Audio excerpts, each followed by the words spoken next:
Welcome back. Today, we're diving into the industry's most uncomfortable stories. Stick around until the end because our number one entry is a situation that should be impossible in a modern industry, yet it happened anyway. Let's get into it.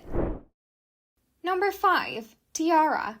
Starting at number 5, we have T-Ara, and their story is a masterclass in how an agency can completely fail its own artists. Not through malice exactly, but through breathtaking incompetence at exactly the wrong moment. In 2012, T-Ara was one of the biggest girl groups in Korea. Then, in July of that year, member Hwa-young was cut from the group following a performance controversy during their Japan concert. A series of tweets from members, widely interpreted as targeting her, went viral. The public reaction was immediate and nuclear. Advertisers pulled out within hours. Concerts were cancelled. Members could not leave their homes. The group was effectively blacklisted from significant Korean broadcast activity.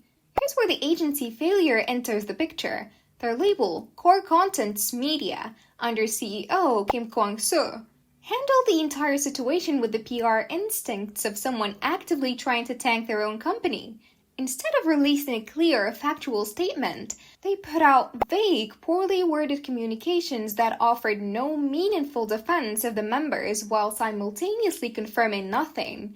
Years later, it emerged that the company allegedly had evidence clearing the members but chose not to release it. Kim Kwang-soo stated on a broadcast in November 2024 that he had seen threatening messages from Hwa-young's twin sister Hyo-young toward another member, RM, but kept them private out of concern for the twins' futures. And here's the part that makes your head spin. This controversy had never truly been resolved. In 2017, Hwa-young went on television and described being bullied. Staff members then came forward saying the opposite. In November 2024, the whole saga reignited when Kim Kwang-soo went on the MBN show, Let's Go, and shared his version of events. Hwa-young responded on Instagram the next day, saying the bullying was real and that she had been silenced by a deal in which the CEO promised to release her sister from her contract if she stayed quiet. The truth may never be fully known. What is known is that T-Ara lost years of their careers, their reputations, and their mental health, while their own agency sat on information and let the public eat them alive. That is, at minimum, a catastrophic failure of duty. Number 4.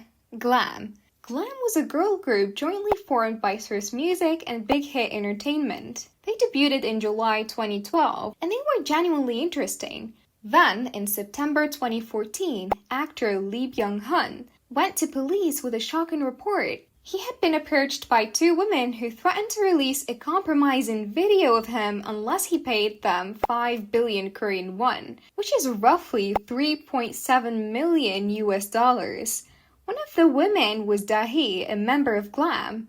She and a model named Lee Ji-yeon were arrested, tried, and convicted. Dahi was sentenced to 1 year in prison. Now, Dahi's actions were wrong, full stop, nobody's excusing extortion. But here's what makes this a mistreatment story. The remaining members of Glam, women who had done absolutely nothing wrong, trained for years, built whatever career momentum they had, were essentially abandoned overnight. Big Hit and Source Music simply disbanded the group in 2015 and walked away. These women, who did nothing wrong, were left to face the public fallout alone with no path forward. They didn't just lose their jobs, they became collateral damage of a scandal they had no part in. Number 3. TVXQ, a legendary group whose legal battle fundamentally changed the K-pop industry. At their peak, the 5 members dominated Korea, Japan, and China, backed by one of the largest fandoms in history. Yet, they were bound to SM Entertainment under a 13-year contract. In July 2009, Jae-jung, Yoo-chun, and Jong-soo filed a lawsuit arguing their contracts were excessively long and unfair. The announcement alone caused SM's stock to drop over 10%. By October, the court granted an injunction allowing them to pursue independent activities. The legal fight lasted over 3 years, ending in 2012, mediation that officially terminated their contracts as of 2009. While the case settled out of court, the impact was enormous. As reported by the Korea Herald, major agencies shortened standard contracts from 13 years to 7, and regulators began strengthening protections for idols. These artists went to court and permanently changed K-pop's legal system. That is legacy. Number 2. Omega X, one of the most disturbing recent abuse cases in K-pop history, and the reason it belongs this high on the list is because there is no ambiguity about what happened. It was filmed. Omega X debuted in 2021 under Spire Entertainment. The group was notable because many members had already debuted previously in other groups that did not make it. Then in October 2022, while the group was on tour in Los Angeles, videos surfaced online showing their CEO verbally abusing members in public. In one clip, she was filmed screaming at a member who had reportedly collapsed from exhaustion. In another, members were visibly crying while being berated outside their hotel. The footage was not grainy or ambiguous, it was clear. Members subsequently filed lawsuits against Spire Entertainment, alleging verbal abuse, physical assault, financial exploitation, and systemic intimidation. One member stated he had been struck physically, others described constant psychological pressure, being forced to work through illness, and being denied proper rest. Spire Entertainment initially called it a misunderstanding. The public was not persuaded. In early 2023, the members won a legal injunction to suspend their exclusive contracts. They eventually signed with a new agency and continued activities. What makes this especially difficult to process is the timeline. This happened in 2022, after TVXQ changed the contracts.